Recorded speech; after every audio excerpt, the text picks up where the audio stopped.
지금부터는 매일 장 보는 남녀와 함께 하시겠습니다. 시장의 이슈를 보고 그 안에서 종목을 골라보는 시간이고요. 매일경제TV 이창원 연구원 나와 계십니다. 안녕하세요.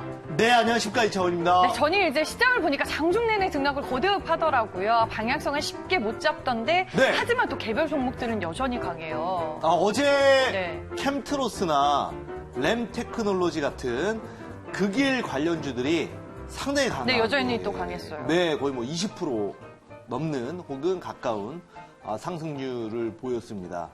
어제 시장을 보면은 단연 삼성전자와 SK하이닉스가 2% 넘게 올랐어요. 정말 잘 갑니다. 자, 그 삼성전자와 SK하이닉스가 이끄는 시장에서도 지수는 생각보다 좋지가 않죠. 개별주들의 흐름이 그렇게 썩 좋지 않은 모습을 보여주고 있는데, 이런 기조는 당분간 저는 계속될 거다라고 말씀을 먼저 드리도록 하겠고요. 개별주 매매, 좀 급등주 매매 쪽으로 하시는 것이 좋겠다라고 다시 한번 말씀드리겠습니다. 자, 오늘 그 주제 한번 보면서 구체적으로 말씀을 드려볼 텐데, 오늘은 조금 새로운 주제를 가지고 나왔어요. 네. 자, 오늘은 인공지능, AI 기술의 발전과 중요성에 대해서 말씀을 드려보도록 하겠습니다. 요즘에 일본의 반일 운동이 지금 대중들 사이에서 약간 트렌드가 되고 있고, 일본 여행도 절반 가까이 줄었다고 하죠. 그런데 한 달 전에 손정희 회장이 우리나라에 방문을 해서 한국에 왔었죠. 네, 소프트뱅크 회장이죠. 그래서 지금은 원래 이제 소프트뱅크가 일본의 최대 통신회사 아닙니까? 그런데 현재는 그런 어떤 기업가보다는 투자자로 더 많이 알려져 있죠. 네. 그래서 그 기업가로 활동할 당시에는 스티브 잡스나 이런 그 유력 마윈이나 스티브 잡스, 많은 이런 그 빌 게이츠도 마찬가지고요. 이런 친분을 가진 일본의 또 어떻게 보면 거의 뭐 최고의 부자로 많이 알려져 있는데, 지금은 그런 큰 돈을 가지고 본인의 기업을 확장시키기보다는 그 펀드를 조성해서 유망 사업에 투자를 하는 이런 그 일들을 많이 하고 있습니다. 최근에 뭐 보면은 정말 손정희 회장이 유명해진 거는 그 알리바바를 마윈의 PT를 몇 분만 딱 보고선 200억 투자를 결정했는데, 그게 이제 몇백 배로 불어났죠. 그러면서 이제 상당히 유명해졌고요. 우리나라에서는 쿠팡. 지금 쿠팡의 최대 주주는 일본 회사입니다, 참고로. 그래서 쿠팡이 너무너무 편리하죠. 그래서 일본 불매운동 하시는 분들도 쿠팡은 써야 될 거예요. 너무 편리해가지고 이게 안 쓸 수가 없어요. 그래서 아무리 최대 주주가 일본 계열이라 하더라도 쿠팡 정말 잘 돼 있고, 한국의 아마존이라고 하고 있는데 저도 굉장히 잘 이용을 하고 있습니다, 참고로. 아직까지는 이제 쿠팡도 좀 투자에 집중을 하고 있는 단계죠. 네. 네. 많은 사람들이 쿠팡 저렇게 매일 적자 나다가는 올해를 못 넘길 거다라고 하는 게 벌써 지금 5년째예요. 5년째 현재 매년 적자가 오히려 확대가 되고 있는 상황에서도, 그럼에도 불구하고 공격적으로 여전히. 네, 그래도 네. 쿠팡은 웃을 수 있는 게 바로 뒤에 손정희 회장이 있기 때문이에요. 일본계 투자 자금이 엄청나게 지금 현재 들어와 있고, 이런 그 말 그대로 쉽게 쩐주가, 그죠? 내 뒤에 있는 백그라운드가 너무나 강력한 백그라운드가 있기 때문에 시장을 다 잡아먹을 때까지는 계속 공격적인 투자를 할 걸로 예상합니다. 여러분들 아마존이 창업하고 나서 10년이 넘을 때까지 적자만 계속 났어요. 그 이유가 뭐냐면 시장을 완전히 독식하고 장악할 때까지는 벌은 돈을 전부 재투자를 했거든요. 그 쿠팡도 지금 현재 그렇게 하고 있다라는 거 말씀을 드리도록 하겠고요. 자, 그런데 이런 그 손정희 회장이 이번에 그 한국을 방문해서 기업 과들과 미팅을 하고 네. 또 문재인 대통령을 만나서 또 굉장히 강조한 부분이 바로 한국은 인공지능으로 가야 된다. 이런 얘기를 엄청 강조를 맞아요. 했어요. 네. 그래서 네. 또 AI 관련주들이 살짝 반응을 하기도 했었죠, 그때. 그렇죠, 맞습니다. AI 관련주들이 이런 이유로 또 수급이 들어왔는데요. 인공지능 기술의 발전과 중요성 몇 번을 강조해도 이상하지 않고요. 네. 자, 특히나 우리나라는 앞으로 초고령화 사회, 부부당 이 아이 출산 인구 수가 한 명이 안 돼요, 지금. 예, 그만큼 자동적으로 부부 둘이 결혼을 해서 아이 한 명을 안 낳으니 세대가 지날수록 인구는 급격하게 줄어드는 거죠. 예, 그래서 흔히 뭐 이런 말이 있어요. 우스갯소리로 어벤져스의 타노스는 우리나라는 안 건드린다고. 알아서 반씩 계속 줄어들기 때문에 자, 뭐 그런 얘기가 있는데 정말 맞는 말이네요. 네, 인구 네. 감소가 심각합니다.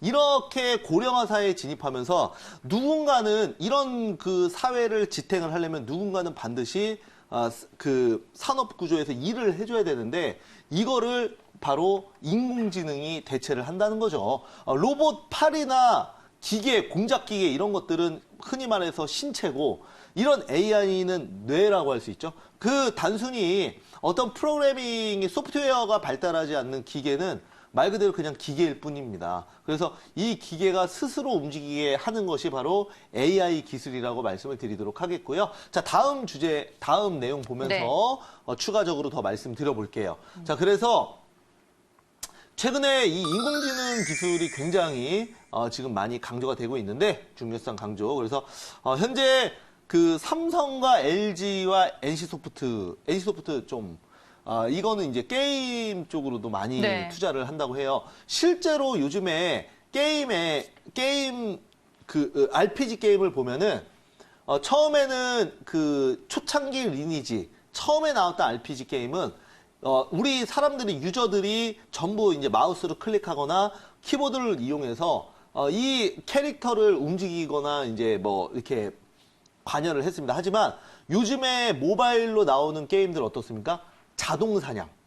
자동 사냥 그냥 클릭을 하면은 네. 알아서 자기가 사냥하고 알아서 뭐 에너지도 채우고 이러고 있습니다. 이게 바로 일부 AI 기술이 들어간 거죠. 스스로 움직이는 거 아닙니까? 약간 자동차로 치면은 자율주행처럼 이렇게 스스로 움직이는 부분입니다. 그래서 NC소프트가 여기 왜 들어가 있는지 많은 분들이 모르실까봐. 그래서 네. 최근에는 이제 게임의 5G는 지금 우리가 현재 마케팅하는 속도의 지금 7%밖에 안 나온대요.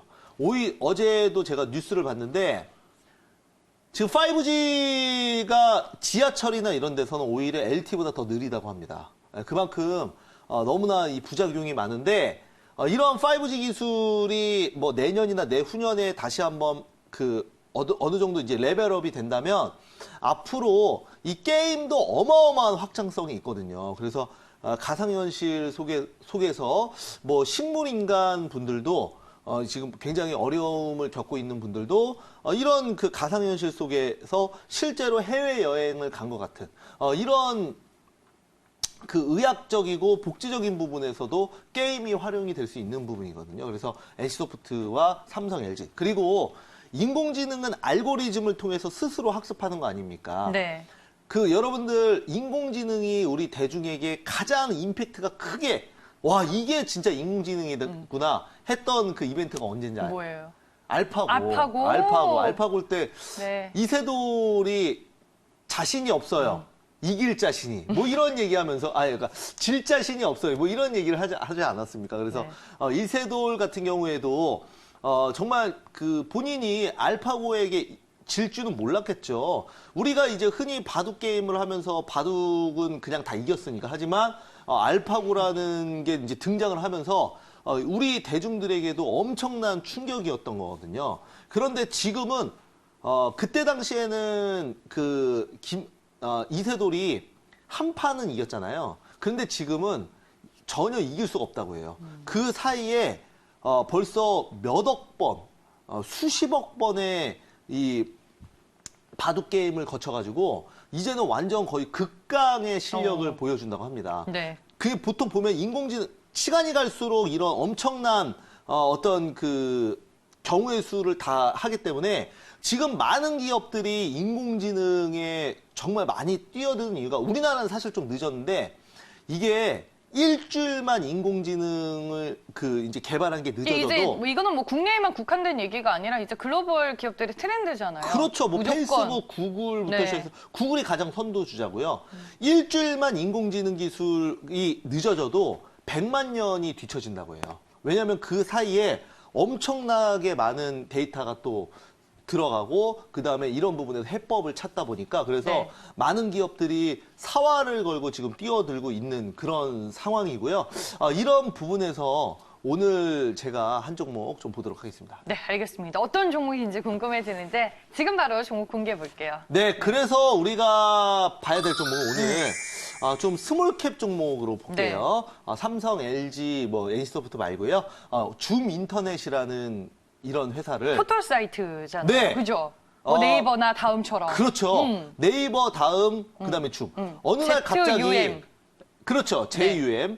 어느 날 갑자기 컴퓨터를 켰는데 나는 줌을 깔지도 않았는데 그냥 갑자기 그게 깔려 그냥 있죠. 네, 그냥 네. 떡하니 떠서 뭐야 이거. 이런 경우 여러분들 많이 있으실 거예요. 네. 저도 예전에 몇 년 전에 뭐지? 나 이거 깔지도 않았는데 뭐 이거 해킹 당했나? 뭐 이런 생각도 해본 적이 있었어요. 네. 그런데 알고 봤더니 알약을 사용하면 알약을 컴퓨터에 깔면 나도 모르게 동의를 눌러서 자동적으로 줌도 그러니까 같이 시작 깔리는 거예요. 페이지가 이제 설정이 되는군요. 그렇죠. 네. 맞습니다. 그러니까 이게 이제 나도 무의식적으로 동의 막 이렇게 알약은 꼭 필요하지 않습니까? 네. 그래서 알약은 우리가 이제 많이 그 어떤 해킹이나 바이러스를 예방하기 위해서 쓰고 있는데 그 알집, 알약 너무나 우리 뭐 대부분의 컴퓨터에 다 깔려 있죠. 네. 그런데 그 알약과 알집을 또 서비스하는 기업이 이스트 소프트웨어.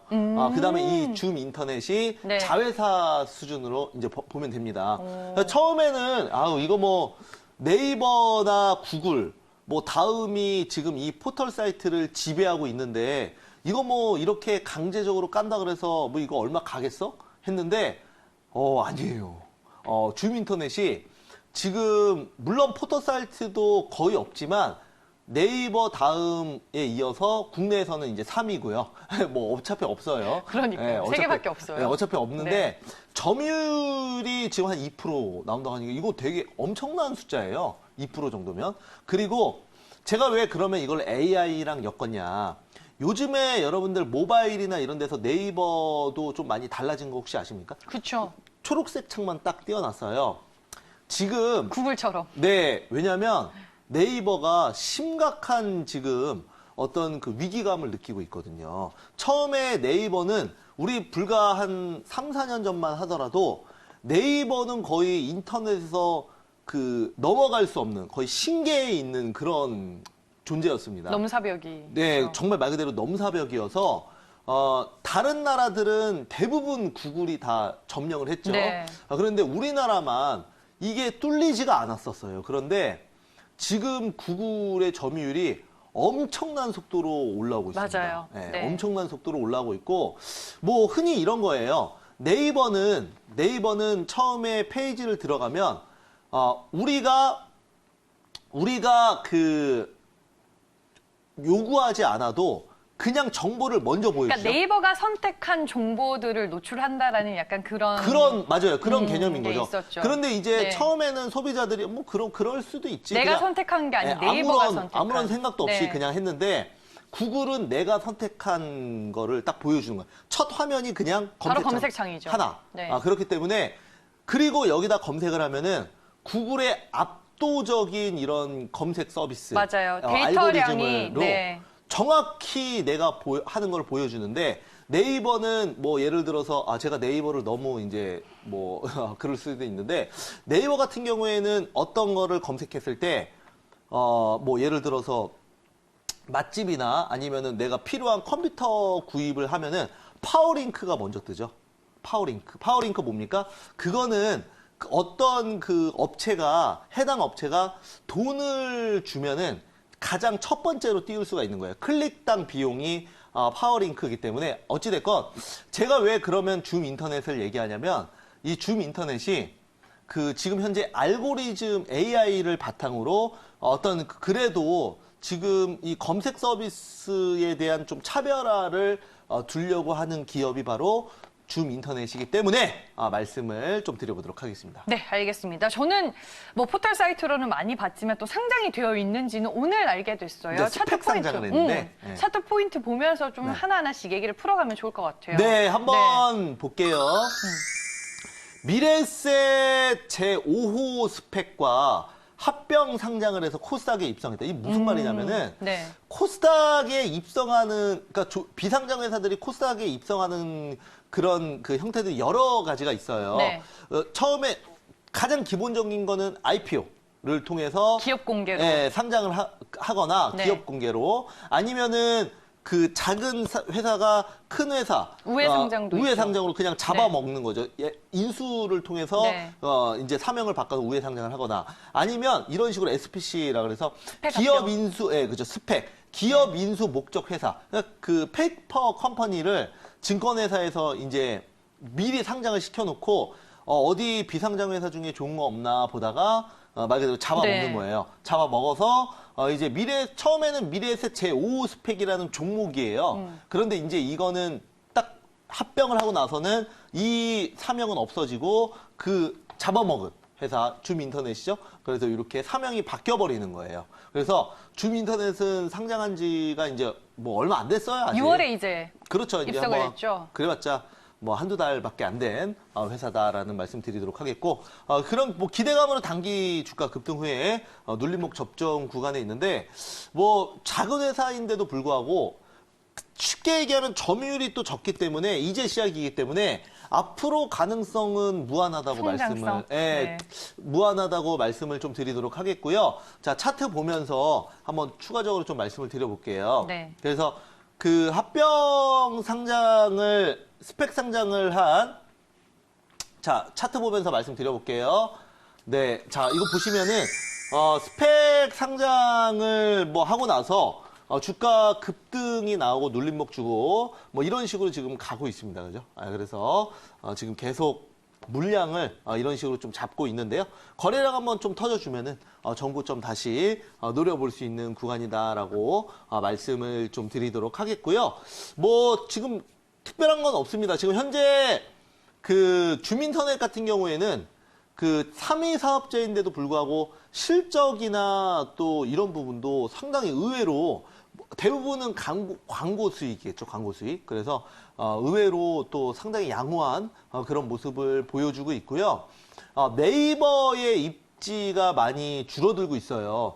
저는 구글에 있는 유저가 줌인터넷으로 빠져나갈 것 같지는 않습니다. 왜냐하면 워낙 이제 마켓 쉐어가 단단하고 또 그 구글만의 어떤 그런 강력한 그 알고리즘 기반이 있기 때문에 저는 그 구글 유저가 빠져나가기보다는 다음과 네이버의 유저는 이런 이쪽으로 조금 흡수될 수도 있는 거죠. 그죠? 그래서 앞으로 이런 그 무한한 또 어떤 성장세를 좀 보여줄 수 있는 부분이기 때문에 과거에는 몇 년 전만 하더라도 누가 이거를 쓰냐라고 했는데 지금 점유율을 꾸준히 늘려가고 있는 부분은 상당히 긍정적이다라는 거 말씀을 좀 드리도록 하겠습니다. 자, 그래서 주가 최근에 많이 변동성이 생기는데요. 그만큼 물량을 좀 털거나 그 다음에 뭐 물량 매집하는 수준으로 볼 수 있겠죠. 그래서 줌 인터넷 한번 또 보도록 하겠습니다. 네, 알겠습니다. 전일도 6%대로 주가가 상승 마감을 했는데 투자 포인트들 마지막으로 정리를 해보죠. 네, 한번 보면서 말씀드릴게요. 줌 인터넷 같은 경우에는 국내 인터넷 포탈 점유율 3위 사업자입니다. 자, 3개밖에 사실 없어요. 그래서 이렇게 했지만 그 점유율을 계속 늘고 있다는 거 여러분들 꼭 기억해 주시기 바랍니다. 그리고 뭐 아까 말씀해 주셨는데 이스투소프트가 지분을 지금 또 많이 가지고 있죠. 그럼요. 예, 네. 자회사기 때문에 여러분들 뭐 줌 인터넷은 잘 몰라도 컴퓨터 알약, 알집은 다 아실 거 아니에요. 네. 너무나 편리하게 쓰고 있는 거 아닙니까? 그래서 AI 기반의 검색 서비스를 이제 하면서 또 좀 새로운 이런 지금도 추세가 자꾸 바뀌고 있는 부분이 네이버의 점유율도 떨어지고 있는 게 다 그게 반영이 되는 거거든요. 여러분들 네이버가 지식인이나 이런 걸로 컸어요. 지식인, 카페, 블로그. 그런데 여러분들 지식인에다가 검색해 보면은 답변에 막 광고 달려 있고 막 그러잖아요. 네. 블로그 같은 경우에도 우리가 흔히 얘기해서 맛집이나 이런 걸 검색을 하더라도 정말 제가 봤을 때는 어디 뭐 충무로 맛집이라고 검색을 하면 그 나오는 블로그 정보의 거의 80%, 80%는 대부분이 광고예요. 네. 광고 아닌 척 해요. 보통 블로거들이 광고 아닌 척 누구랑 먹으러 갔다 하지만 그거는 이제 광고 대행사에서 뭐 10만 원, 5만 원을 받고 그 직접 먹으러 간 다음에 그거를 후기로 작성을 하는 경우라 단순히 블로그만 보고 진짜 맛집이다 해서 갔다가 좀 굉장히 실망하는 경우도 있습니다. 그래서 현재 그리고 카페 같은 경우에도 유료화가 좀 많이 돼서 이런 이런 부분에서 약간 이제 환멸을 느낀 소비자들이 실제 그 사용자들이 이제 구글이나 이런 줌이나 이런 쪽으로 네. 좀 많이 분산이 돼가고 있는 것이 현재 현실입니다. 솔직히 얘기해서. 그래서 우리가 이런 부분에서 좀 체크를 해보셔야겠다 말씀을 드리도록 하겠고요. 그래서 이런 정책이죠. 현재 국내 포털 사이트 정책이 약간 이제 다크호스로 네. 지금 부각될 수 있는 부분. 그래서 AI 기반으로 상당히 고급화, 좀 차별화된 전략을 하고 있기 때문에 우리가 한번 주목을 해봐야겠다 말씀드리겠습니다. 알겠습니다. 매일 장 보는 남녀 오늘 특징주 개념에서 줌 인터넷을 살펴봤습니다. 시장 상황에 따라 종목 변동성이 커질 수 있다는 점은 유념하시길 바라겠습니다. 매일 장 보는 남녀 오늘 여기까지고요. 지금까지 이창원 연구원과 함께했습니다. 고맙습니다. 감사합니다.